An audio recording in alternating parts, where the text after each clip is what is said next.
Painted application ધોરણ 6 થી 12ના વિદ્યાર્થીઓ માટે અપડેટ થઈ ચૂકી છે. આ એપ્લિકેશનમાં શું છે? બધા જ વિષયના વિડીયોઝ છે. ગુજરાતની બેસ્ટ ફેકલ્ટી દ્વારા લાઈવ લેક્ચર્સ છે. આઈએમપી પ્રશ્ન છે, ટેસ્ટ સિરીઝ છે અને ગુજરાતના તમામ વિદ્યાર્થીઓ સાથે તમે તમારી કમ્પેરિઝન કરી શકો છો. ગેમિફિકેશન છે અને બીજું ઘણું બધું. તો તમે એપ્લિકેશન ડાઉનલોડ ન કરી હોય તો ડિસ્ક્રિપ્શનમાં લિંક આપી છે. હમણાં જ પ્લે સ્ટોર ઉપર જાઓ અને એપ્લિકેશન ડાઉનલોડ કરો. ઘરે બેઠીને સરસ મજાનું ગુજરાતની જોરદાર ફેકલ્ટી સાથે ભણો, સારા માર્ક્સે પાસ થાઓ. ચાલો બેટા, 13મું ચેપ્ટર ભારતનું સ્થાન, ભૂસ્તરીય રચના અને ભૂપૃષ્ઠ. બરોબર, શરૂઆત કરીએ છીએ. ભારતનું સ્થાન, એની ભૂસ્તરીય રચના અને એનું ભૂપૃષ્ઠ. વેરી મોસ્ટ આઈએમપી ચેપ્ટર છે. તમને આ ચેપ્ટર મેં ભણાવી જ દીધેલું છે, છતાં આપણે ફરીવાર રિવિઝન તરીકે આ ચેપ્ટરને લઈએ છીએ. જ્યારે રિવિઝન કરવાનું હોય ત્યારે થોડુંક ઝડપી હાલશું આપણે. ભારતનું સ્થાન, ભૂસ્તરીય રચના અને ભૂપૃષ્ઠ. બરોબર, રિવિઝન બેન્ચ છે. આ પડકાર બેન્ચની અંદર આપણે ચેપ્ટરના રિવિઝન કરવાના છે. તો રિવિઝન શરૂઆત કરી દઈએ છીએ. ભૂપૃષ્ઠ, ભારતનું એક્ઝેક્ટ લોકેશન કયું, ભારત ક્યાં આવેલો દેશ છે? આ ચેપ્ટરમાં આપણે ભારતનું લોકેશન જોવાનું છે. શું જોવાનું છે? ભારતનું લોકેશન જોવાનું છે. પાક્કું? ચાલો શરૂઆત કરીએ. વિશ્વના દેશોમાં ભારત આગવું સ્થાન ધરાવે છે. ઝડપથી જોઈએ. વિશ્વના દેશોમાં ભારત આગવું સ્થાન ધરાવે છે. ભારત એક વિશાળ દેશ છે. તમને બધાને ખબર છે, ભારત છે બહુ મોટો દેશ. બરોબર છે, વિશાળ દેશ છે.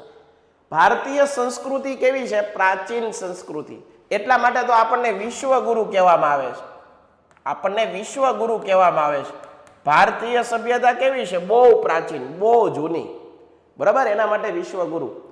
તે વસ્તીની દ્રષ્ટિએ વિશ્વનો લોકશાહી, સૌથી વધુ લોકશાહી ધરાવતો દેશ. પહેલો જ પોઈન્ટ, વિશ્વનો સૌથી મોટો લોકશાહી દેશ. સૌથી મોટો લોકશાહી દેશ કયો? તો કે ભાઈ ભારત. વિશ્વનો સૌથી મોટો લોકશાહી દેશ. વસ્તીની દ્રષ્ટિએ, બરાબર, વસ્તીની દ્રષ્ટિએ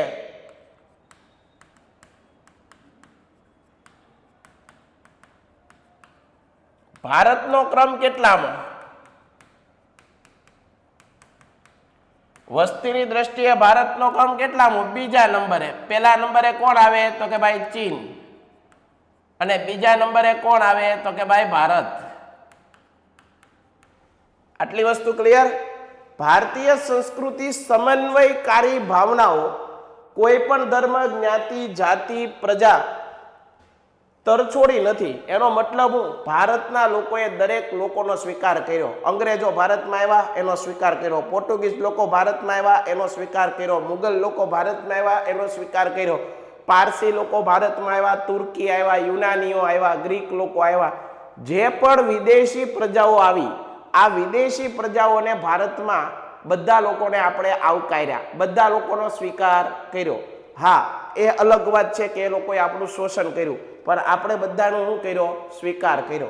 તો આવી ભાવનાને શું કહેવાય? સમન્વયકારી ભાવના. કેવી ભાવના કહેવાય? સમન્વયકારી ભાવના.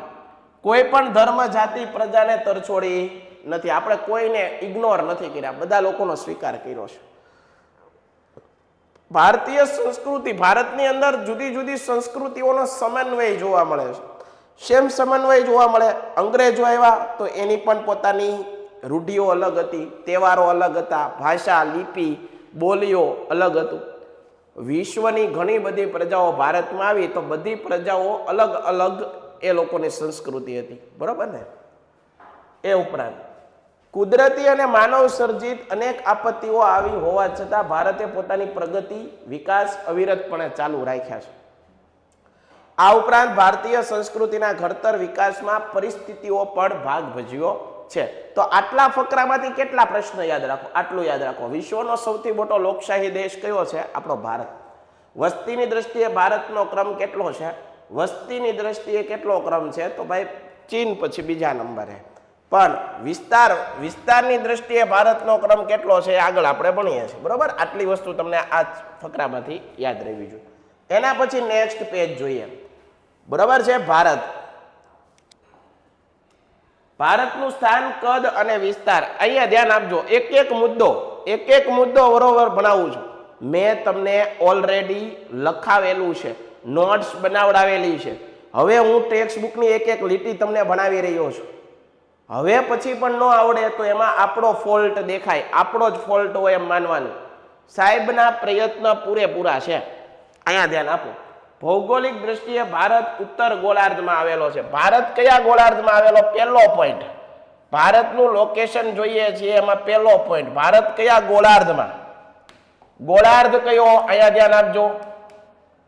ભારત કયા ગોળાર્ધમાં આવેલો એનું સ્થાન જોઈએ છે. પહેલો ઉત્તર ગોળાર્ધ. ભારત કયા ગોળાર્ધમાં આવેલો છે દીકરાઓ? ઉત્તર ગોળાર્ધમાં. સાહેબ આવડી ગયું, અમને પાક્કું થઈ ગયું. પૃથ્વી છે, અહીંયા ધ્યાન આપો. જો આ રીતે પૃથ્વી દોરી છે, આ રીતે મેં પૃથ્વી દોરી બરોબર. આ વચ્ચેથી એક રેખા પસાર કરી. આ ઉત્તરનો ભાગ એને શું કહેવાય? ઉત્તરનો અડધો ભાગ. આ અડધો ભાગ એને શું કહેવાય? ઉત્તર ગોળાર્ધ. અને દક્ષિણનો અડધો ભાગ એને શું કહેવાય? દક્ષિણ ગોળાર્ધ. શું કહેવાય? દક્ષિણનો અડધો ભાગ એને શું કહેવાય? દક્ષિણ ગોળાર્ધ બરોબર. આગળ તો ભારત કયા ગોળાર્ધમાં છે? ઉત્તર ગોળાર્ધમાં. ભારત કયા ગોળાર્ધમાં છે? ઉત્તર ગોળાર્ધમાં. હાલો આગળ. ભારત કયા ખંડમાં આવેલો છે? ભારત કયા ખંડની અંદર આવેલો છે? તો એશિયા ખંડમાં. યાદ રાખો, યાદ રાખો અને યાદ રાખો. ભારત કયા ખંડમાં આવેલો છે? તો કે ભાઈ એશિયા ખંડની અંદર. ખંડ કયો? તો આપણા દેશનો કયો ખંડ છે? ખંડની વાત આવે તો ભારત કયા ખંડમાં આવેલો છે? એશિયા ખંડમાં. ગોળાર્ધ પૂછે તો કયા ગોળાર્ધમાં? ઉત્તર ગોળાર્ધ. ખંડ પૂછે તો કયો ખંડ? એશિયા ખંડ. ડન છે ને? પાક્કું છે ને? આગળ. ભારત મુખ્ય ભૂમિખંડનો વ્યાપ 8 ડિગ્રી 4 કરા ઉત્તર અક્ષાંશથી 37 ડિગ્રી 6 કરા ઉત્તર અક્ષાંશ. અક્ષાંશીય સ્થાન કયું? ભારતનું અક્ષાંશ વૃત્તીય સ્થાન કયું? તો કે ભાઈ 8 ડિગ્રીથી 37 ડિગ્રી. અક્ષાંશીય સ્થાન કેટલું? 8 ડિગ્રી 4 કરા ઉત્તર અક્ષાંશથી લઈ 37 ડિગ્રી 6 કરા ઉત્તર અક્ષાંશ એટલે કે આડી લાઈન એની વચ્ચે ભારત આવેલો છે. અને રેખાંશની વસ્તુ વાત કરે તો 68 ડિગ્રી 7 કરાથી લઈ અને 97 ડિગ્રી 25 કરા પૂર્વ રેખાંશ. આ પૂર્વ રેખાંશ વચ્ચે આપણો ભારત દેશ આવેલો છે. યાદ રહી ગયું? ફરીવાર જોઈ લ્યો તો. ભારત કયા ગોળાર્ધમાં? તો કે ભાઈ ઉત્તર ગોળાર્ધ. ભારત કયા ખંડમાં? એશિયા ખંડમાં. પછી જે અક્ષાંશીય સ્થાન છે, ભારતનું અક્ષાંશીય સ્થાન કેટલું? તો 8 ડિગ્રી 4 કરા ઉત્તર અક્ષાંશથી લઈ 37 ડિગ્રી 6 કરા ઉત્તર અક્ષાંશ વચ્ચે. બીજી વસ્તુ રેખાંશીય સ્થાન કયું? તો કે ભાઈ 98 ડિગ્રી 68 ડિગ્રી 7 કરાથી લઈ 97 ડિગ્રી 25 કરા પૂર્વ રેખાંશ વચ્ચે આપણો દેશ આવેલો છે. બરોબર છે. ભારતની મધ્યમાંથી કયું વૃત્ત પસાર થાય? કર્કવૃત્ત. ભારતની મધ્યમાંથી કયું વૃત્ત પસાર થાય છે? કર્કવૃત્ત. આ જે ઉપર હું અંડરલાઈન કરું છું બધા પોઈન્ટ આપણને આવડવા જોઈએ. કર્કવૃત્ત બરોબર. 23 ડિગ્રી 30 ઉત્તર અક્ષાંશ આવેલા છે અને બે દેશોને વિભાજિત કરે છે. તેનો ઉત્તર ભાગ વધુ પૂર્વ એક આમનું નથી. અહીં વિશાળ મેદાનો, હિમાલય પર્વતમાળા આવેલી છે. કર્કવૃત્તિ દક્ષિણે આવેલું ક્ષેત્ર બરોબર આકાર ધરાવે છે. દક્ષિણ તરફનો ભૂભાગ સાંકડો થતો જાય છે. આ મુખ્યત્વે દ્વીપકલ્પીય ઉચ્ચ પ્રદેશનો ભાગ છે. ભાઈ આ દ્વીપકલ્પીય ઉચ્ચ પ્રદેશનો ભાગ એટલે શું સમજાવું તમને? અહીંયા ધ્યાન આપજો. આ દાખલા તરીકે ભારતનો નકશો દોર્યો છે મેં. આવું છે ભારતનો નકશો. આ ઉત્તર તરફથી દક્ષિણ તરફ આવો તો આ ભાગ કેવો થતો જાય? સાંકડો. કેવો થતો જાય? સાંકડો. દક્ષિણ તરફ જતા જાઓ એમ ભારત કેવું થતું જાય? સાંકડું. બરોબર? સમજાઈ ગયું તમને? આગળ. ભારત દેશના અક્ષાંશીય અને રેખાંશીય બંને લગભગ સરખા અર્થાત 30 ડિગ્રી છે.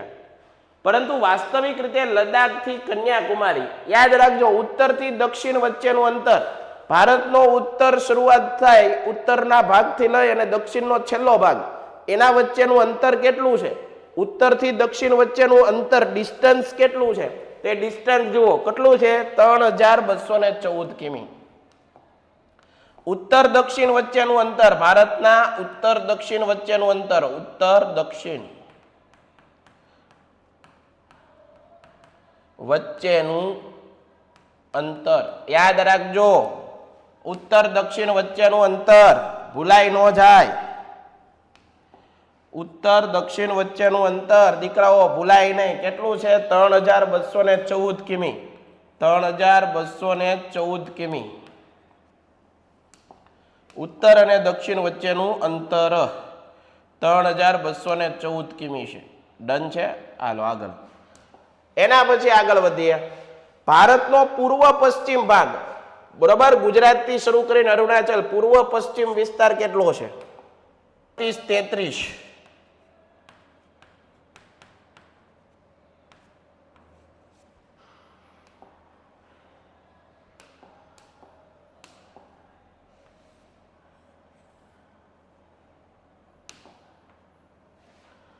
બરાબર.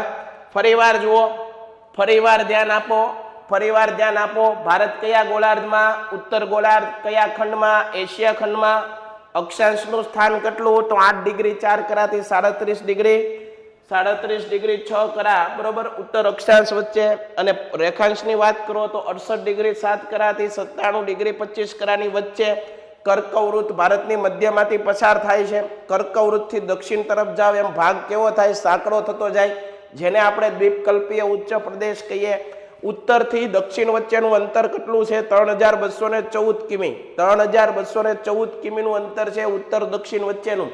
જ્યારે પૂર્વથી પશ્ચિમ વચ્ચેનું અંતર, પૂર્વથી પશ્ચિમ વચ્ચેનું અંતર, પૂર્વથી પશ્ચિમ વચ્ચેનું અંતર કેટલું છે? 2933 કિમી.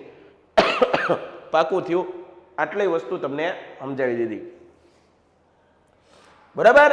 એ યાદ રાખજો. ભારત 5 રાજ્યોમાંથી સ્થાનિક સમય રેખા પસાર થાય, પ્રમાણ સમય રેખા. ભારતના કઈ જગ્યાએથી?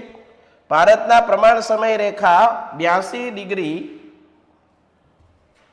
30 કરા પૂર્વ રેખાંશમાંથી પસાર થાય છે. 5 રાજ્યોમાંથી પસાર થાય. આટલી વસ્તુ ક્લિયર? કેટલા લોકોનું ક્લિયર? એકવાર પૂછી લઉં. બરાબર છે બેટા? આટલી વસ્તુ તમને પહેલા ક્લિયર હોવી જોઈએ. આ વાત કરીએ આપણે ભારતનું સ્થાન, સીમા અને વિસ્તારની અંદર. ભારતની આટલી વસ્તુ તમને ખબર પડી.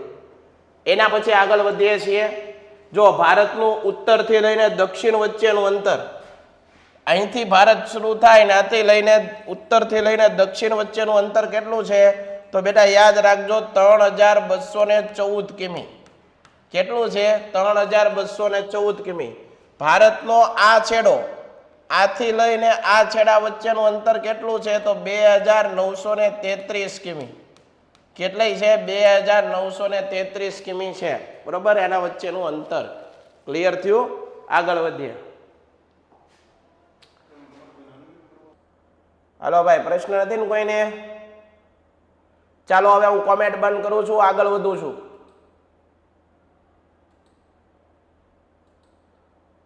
હાલો અહીંયા ધ્યાન આપો, કોમેન્ટમાં ધ્યાન નથી દેવું, અહીંયા ધ્યાન આપો. ભારતનો કુલ વિસ્તાર કેટલો? જો હજી ભારતનું સ્થાન પૂરું થયું નથી. ભારતનો વિસ્તાર કેટલો છે? તો 32,87,863 ચોરસ કિમી. ટૂંકમાં તમે એવું લખી શકો કે 32.8 લાખ ચોરસ કિમીનો વિસ્તાર. ભારતનો વિસ્તાર અથવા ક્ષેત્રફળ કેટલું? આપણો દેશ કેટલા વિસ્તાર અથવા ક્ષેત્રફળમાં ફેલાયેલો છે? આપણો દેશ કેટલા વિસ્તાર અથવા ક્ષેત્રફળમાં ફેલાયેલો છે? તમારે ધ્યાન રાખવાનું, 32.8 લાખ ચોરસ કિમી. ક્ષેત્રફળની દ્રષ્ટિએ ભારત વિશ્વમાં 7મા ક્રમે આવે છે. આ પ્રશ્ન પણ પૂછાય છે.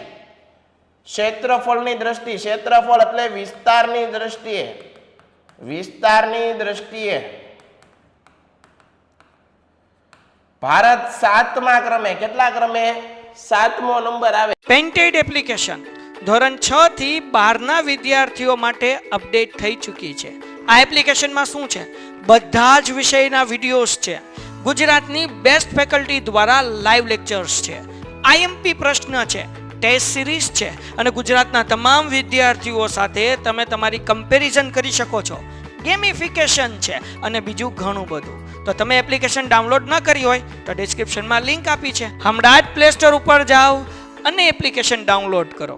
ઘરે બેઠીને સરસ મજાનું ગુજરાતની જોરદાર ફેકલ્ટી સાથે ભણો, સારા માર્ક્સે પાસ થાય. આપણી કરતા પણ મોટા દેશો છે એનો મતલબ એમ થયો. આપણી કરતા મોટામાં પહેલો નંબર કોણ આવે? તો રશિયા સૌથી વધારે ક્ષેત્રફળ ધરાવે. પહેલા નંબરે રશિયા આવે. પહેલા નંબરે રશિયા આવે. બીજા નંબરે કેનેડા આવે. રશિયા પછી કેનેડા, પછી અમેરિકા.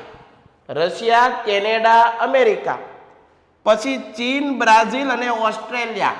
આ ત્રણેય હારે યાદ રાખો. ચીન, બ્રાઝિલ અને ઓસ્ટ્રેલિયા. અને સાતમા નંબરે આપણો ભારત. સાતમા નંબરે કોણ આવે ભાઈ? ભારત. ભારત આવે સાતમા નંબરે, આપણો દેશ આવી જાય. બરોબર? તો યાદ રાખો, ભારતનો વિસ્તાર કેટલો? 32,87,863 ચોરસ કિમી અથવા 32.8 લાખ ચોરસ કિમી છે. ક્ષેત્રફળની દ્રષ્ટિએ જો વિશ્વના બધા દેશોની સાથે ભારતની સરખામણી કરો તો ભારત કેટલા નંબરે આવે? છઠ્ઠા ક્રમે આવે. કેટલા? સાતમા ક્રમે. એની પહેલા 6 દેશો ભારત કરતા મોટા છે. કયા કયા? તો કે ભાઈ રશિયા, કેનેડા, ચીન, અમેરિકા, બ્રાઝિલ, ઓસ્ટ્રેલિયા અને ભારત. ભારત સાતમા ક્રમે છે. ભારતનો ભૂમિ ભાગ એશિયા ખંડની દક્ષિણ તરફ આવેલો છે. એશિયા ખંડની ભારત છે એ એશિયા ખંડની કઈ બાજુએ આવેલો છે? ભારત એશિયા ખંડની દક્ષિણે આવેલો છે. ક્યાં આવેલો છે? દક્ષિણે. ભારત એશિયા ખંડની દક્ષિણે આવેલો છે.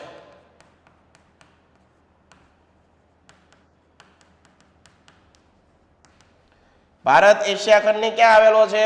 દક્ષિણે આવેલો છે. બરોબર છે? યાદ રાખવાનું છે.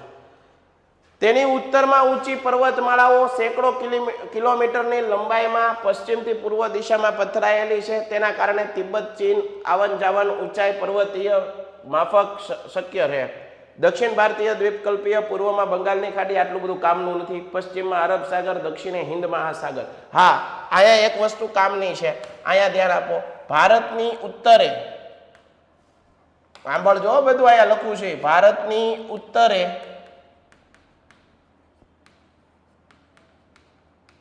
શું આવેલું છે? તો કે ભાઈ હિમાલય પર્વતમાળા. શું આવેલું છે દીકરાઓ? હિમાલય પર્વતમાળા. હાલો ડન છે. ભારતની દક્ષિણે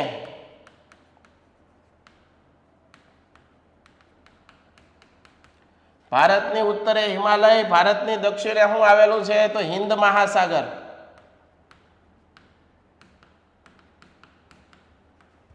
ડન છે. ભારતની દક્ષિણે હિન્દ મહાસાગર. ભારતની દક્ષિણે હિન્દ મહાસાગર. બરોબર? આટલી વસ્તુ ક્લિયર. ભારતની પશ્ચિમે અરબ સાગર અને પૂર્વમાં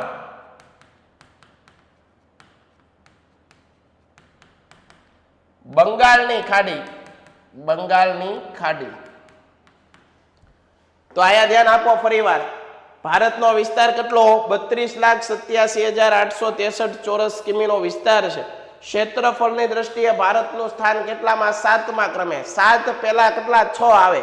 રશિયા, કેનેડા, ચીન, અમેરિકા. બરોબર છે? બ્રાઝિલ, ઓસ્ટ્રેલિયા અને સાતમો નંબર ભારત. એ ઉપરાંત ભારત એશિયા ખંડની કઈ બાજુએ આવેલો છે? દક્ષિણમાં આવેલો છે. ભારત એશિયા ખંડની ક્યાં આવેલો છે? દક્ષિણની અંદર આવેલો છે. બરોબર છે? ભારતની ઉત્તરે હિમાલય, દક્ષિણે હિન્દ મહાસાગર, ભારતની પશ્ચિમે અરબ સાગર અને પૂર્વની અંદર બંગાળની ખાડી આવેલી છે. ક્લિયર થાય છે? ક્લિયર થાય છે બધાને? બરોબર છે? એટલે શું આવેલું છે? આ આવેલું છે. તો તમારે આ પેજમાંથી આટલી વસ્તુ યાદ રાખવાની છે. ફરીવાર બોલું છું, આ યાદ રાખી લેજો. તો કેટલી વસ્તુ જોઈ? પહેલા આટલું યાદ રાખો. પહેલા ક્યાંથી શરૂઆત કરીએ? જો ભારતનું સ્થાન જોયું. વિશ્વનો સૌથી મોટો લોકશાહી દેશ કયો છે? ભારત. ભારત વસ્તીની દ્રષ્ટિએ કેટલામાં ક્રમે આવે છે? તો કે ભાઈ બીજા ક્રમે. પહેલા ચીન છે, પછી ભારત છે. એના પછી આગળ વધીએ. એના પછી મેં તમને શીખવાડ્યું ભારત કયા ગોળાર્ધમાં? ઉત્તર ગોળાર્ધમાં. કયા ખંડમાં? એશિયા ખંડમાં. અક્ષાંશીય સ્થાન કેટલું? 8 ડિગ્રી 4 કરા ઉત્તર અક્ષાંશથી 37 ડિગ્રી 6 કરા ઉત્તર અક્ષાંશ. હા સાહેબ. 68 ડિગ્રી 7 કરાથી લઈ અને 97 ડિગ્રી 25 કરા પૂર્વ રેખાંશ. હા સાહેબ. બરોબર. ભારત કેવો પ્રદેશ છે? દ્વીપકલ્પીય ઉચ્ચ પ્રદેશ. ત્રણેય બાજુ દરિયો છે. આમ જુઓ તો પશ્ચિમે અરબ સાગર, દક્ષિણમાં હિન્દ મહાસાગર અને પૂર્વની અંદર બંગાળની ખાડી અને વચ્ચે ભારત આવેલો છે. એટલે દ્વીપકલ્પીય ઉચ્ચ પ્રદેશ છે. સાહેબ સમજાઈ ગયું? ભારતનું ઉત્તર દક્ષિણનું અંતર કેટલું છે? તો કે ભાઈ ભારતનું ઉત્તર દક્ષિણનું અંતર કેટલું છે? અહીંયા જો લખ્યું 3214 કિમી અને પૂર્વ અને પશ્ચિમ વચ્ચેનું અંતર 2933 કિમી છે. અહીંયા પણ લખેલું છે. આગળ ભારત છે એની ઉત્તરે શું આવેલું છે? હિમાલય પર્વતમાળા. દક્ષિણે શું આવેલું છે? હિન્દ મહાસાગર. પશ્ચિમમાં શું આવેલું છે? અરબ સાગર. અને પૂર્વની અંદર શું આવેલું છે? બંગાળની ખાડી. બરાબર છે? આટલી વસ્તુ તમને યાદ હોવી જોઈએ. કેટલા લોકોને ક્લિયર છે? આટલી વસ્તુ તમને યાદ હોવી જોઈએ. ભારત ક્ષેત્રફળની દ્રષ્ટિએ વિશ્વમાં 7મા ક્રમે આવે, એટલે કે 6 દેશો એની પહેલા મોટા છે. રશિયા, કેનેડા, ચીન, અમેરિકા. રશિયા, કેનેડા, પછી ચીન, America, Brazil, Australia, Bharat. Bharat Asia ખંડની કઈ દિશામાં આવેલો છે? દક્ષિણમાં આવેલો છે. ક્લિયર છે? બધાને પાક્કું છે? આગળ વધીએ. ભારત પૂર્વ ગોળાર્ધમાં મોકાનું સ્થાન ધરાવે છે. વ્યૂહાત્મક રીતે પણ વિશેષ છે. પ્રાચીન કાળમાં પરસ્પર સંબંધોને વિકસાવવા સમુદ્રનું મહત્વ, કારણ કે વિદેશી પ્રજાઓ આવી તો આ વિદેશી પ્રજાઓ બધી ભારતમાં આવી, સમુદ્ર માર્ગે આવી, દરિયાઈ માર્ગે આવી. હિન્દ મહાસાગરના શીર્ષ સ્થાન ભારત આવેલો છે. પૂર્વ આફ્રિકા, પશ્ચિમમાં એશિયા, દક્ષિણમાં એશિયા, દક્ષિણ પૂર્વ એશિયાના દેશોની સાથે સમૃદ્ધ માર્ગ દ્વારા ભારત પ્રાચીન સમયથી કરી રહ્યો છે વેપાર. પરિણામે ભારત આ દેશોની સાથે ઘનિષ્ઠ સંસ્કૃતિ અને વ્યાપારી સંબંધો પણ ભારતે વિકસાવ્યા છે. હિન્દ મહાસાગરમાં કોઈ પણ દેશની તટીય સીમા ભારત જેવી છે નહીં. ભારતના મહત્વના સ્થાનને કારણે મહાસાગરનું નામ ભારતના નામ ઉપરથી પાડવામાં આવ્યું છે, હિન્દ મહાસાગર. બરોબર? હિન્દ મહાસાગરનું નામ આપણા દેશ ઉપરથી પાડવામાં આવ્યું છે. ઓકે. આંતરરાષ્ટ્રીય જળમાર્ગો પર ભારતનું સ્થાન મહત્વનું છે. 1869માં, આ યાદ રાખજો, પરીક્ષામાં અહીંથી પૂછાય છે. 1869માં સુએઝ નહેર શરૂ થવાથી, બરાબર, 1869માં સુએઝ નહેર ક્યારે શરૂ કરવામાં આવી? 1869માં. આ સુએઝ નહેર શરૂ કરવાથી ભારત અને યુરોપ વચ્ચે, સમજો, સુએઝ નહેર ભારત અને યુરોપ વચ્ચે, કયા દેશો વચ્ચે? ભારત અને યુરોપ. આ ભારત અને યુરોપ વચ્ચેનું અંતર, ભારત અને યુરોપ વચ્ચેનું અંતર આ સુએઝ નહેરના કારણે 7000 કિલોમીટર ઘટી ગયું. કેટલા હજાર કિલોમીટર ઘટી ગયું? 7000 કિલોમીટર. 1869માં સુએઝ નહેર શરૂ થઈ અને એના કારણે ભારત અને યુરોપ વચ્ચેનું વેપાર અંતર ઘટી ગયું. આ મોસ્ટ આઈએમપી. પૂર્વ તથા દક્ષિણ પૂર્વ એશિયા અને ઓસ્ટ્રેલિયાથી આફ્રિકા તથા યુરોપને સાંકળતો જળમાર્ગ હિન્દ મહાસાગર થઈને જાય. દક્ષિણ આફ્રિકા થઈને આવતો જળમાર્ગ તથા સુએઝ જળમાર્ગ ભારત પાસેથી પસાર થાય છે. એ જ માર્ગ દ્વારા ઇન્ડોનેશિયાના મલક્કા સમુદ્ર ધુની થઈને પેસિફિક મહાસાગર પસાર કરી કેનેડા તથા અમેરિકા, એટલે કે યુએસએ પહોંચી શકાય છે. બરોબર છે? સમજાણું તમને? ક્લિયર થાય છે? પેન્ટેડ એપ્લિકેશન ધોરણ 6 થી 12ના વિદ્યાર્થીઓ માટે અપડેટ થઈ ચૂકી છે. આ એપ્લિકેશનમાં શું છે? બધા જ વિષયના વિડીયોઝ છે. ગુજરાતની બેસ્ટ ફેકલ્ટી દ્વારા લાઈવ લેક્ચર્સ છે, આઈએમપી પ્રશ્ન છે, ટેસ્ટ સિરીઝ છે અને ગુજરાતના તમામ વિદ્યાર્થીઓ સાથે તમે તમારી કમ્પેરિઝન કરી શકો છો. ગેમિફિકેશન છે અને બીજું ઘણું બધું. તો તમે એપ્લિકેશન ડાઉનલોડ ન કરી હોય તો ડિસ્ક્રિપ્શનમાં લિંક આપી છે, હમણાં જ પ્લે સ્ટોર ઉપર જાઓ અને એપ્લિકેશન ડાઉનલોડ કરો. ઘરે બેઠીને સરસ મજાનું ગુજરાતની જોરદાર ફેકલ્ટી સાથે ભણો, સારા માર્ક્સે પાસ થાઓ.